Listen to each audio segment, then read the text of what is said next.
गुजारिश करूंगा मोहम्मद सीनान रजा से कि वाएं अपना नातिया कलाम नातिया शायरी से हम सामाइन को नवाजें। अस्सलामु अलैकुम रहमतुल्लाहि ताला बरकातुहू। मेरे नाते पाक सुनाने से पहले झुम झुम के दरूद पाक पढ़ लीजिए।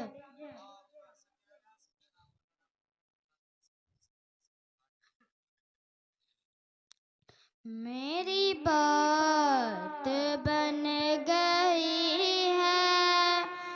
मेरी बात बन गई है, आका तेरी बात करते करते मेरी बात बन गई है, आका तेरी बात करते करते तेरे शहर में मैं आऊं, तेरे शहर में मैं आऊं, सल्लल्लाह तेरी नात पढ़ते पढ़ते मेरी बात बन गई है, तेरी बात करते करते